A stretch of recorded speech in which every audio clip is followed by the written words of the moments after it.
العربية واللي راح يكون موجود معنا من كل المنطقة العربية بإدارة أكاديمية طلاب أبو-غزالة سيما.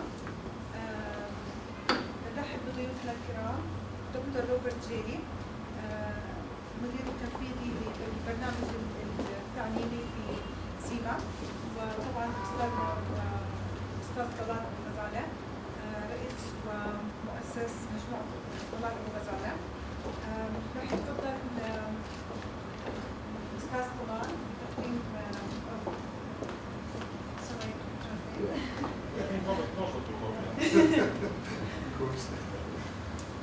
we are welcoming you here with us today for launching the Certificate in Islamic Finance in Arabic, the Arabic version in the Arab region, and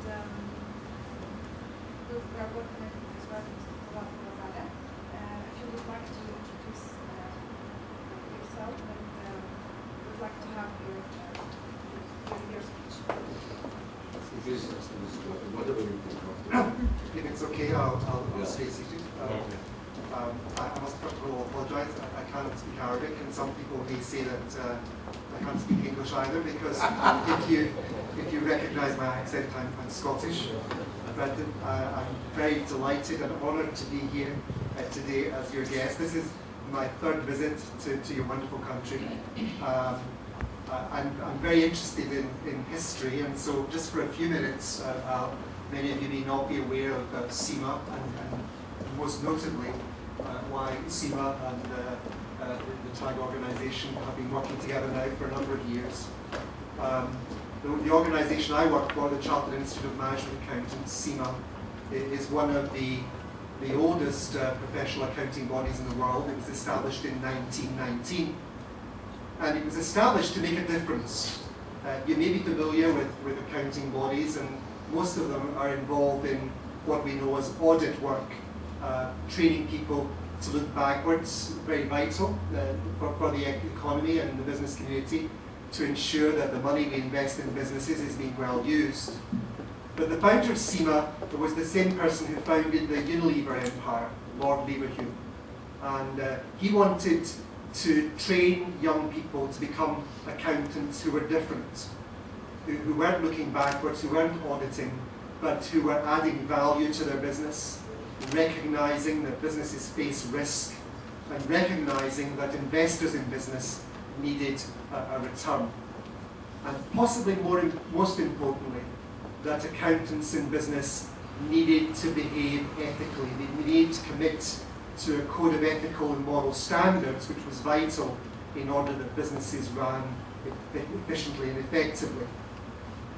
CIMA's core activity, as a result, is in the training of finance professionals, management accountants in business and also in government. In the UK, we're the largest trainers of finance professionals in government ministries, in the health service, in the Ministry of Defence, and the Treasury. But why am I here today? About 4 years ago, as I left the United Kingdom on my way to one of our largest CIMA markets in Malaysia, the then UK Finance Minister, whom you may have heard of, he was called Gordon Brown at the time, who then later became our Prime Minister, made a speech in London, which was published in the Financial Times, hoping that London would become a key hub for the Islamic finance industry globally. And so, as my mind works, on the flight to Malaysia, I suddenly thought that CIMA, as a professional body involved in training accountants, management accountants, finance professionals in business, should really begin to look at some certification in the area. When I came back to London and made the proposal to my chief executive, he was somewhat doubtful and somewhat concerned. But he knew me for long enough to trust me, that he said, well, okay, go away, develop something and come back and let me know.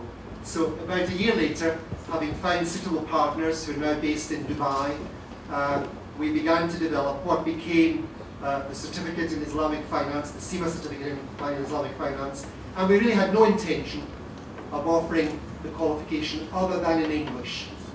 And then events somewhat overtook us, because a very close friend of Talal here and the TAG organisation and CIMA, Professor John Small, who is an advisor here for you in the TAG organisation, approached me with a view to setting up a partnership with the TAG organisation here in Jordan.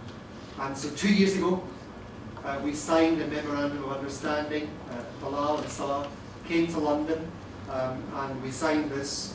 And I remember the event very clearly because it was very dear to my heart, because this is not simply a business relationship. It's a relationship in the truest sense of the word. We are, even today, getting to know each other more, building trust. We want to extend our relationship beyond what we're presenting here today, and we had some very interesting discussions yesterday on how we might extend the work that CIMA is doing with the work that particularly the new Talal Abu-Ghazaleh CIMA Academy is doing here in Jordan. But for today, I want to thank you all very much for coming. It's a historic moment. I think very often we play down, we misrepresent events such as this when we're creating something as significant both here in Jordan and for the region. Because both of the organisations represented here today have one among many things in common, and that is that we're passionate about education and the training of young people in order that we can provide them with sustainable, happy, successful careers. We at CIMA believe we're not simply training accountants for the future, but business leaders for the future. And we know that's something dear to Talal and to the TAG organisation as a whole.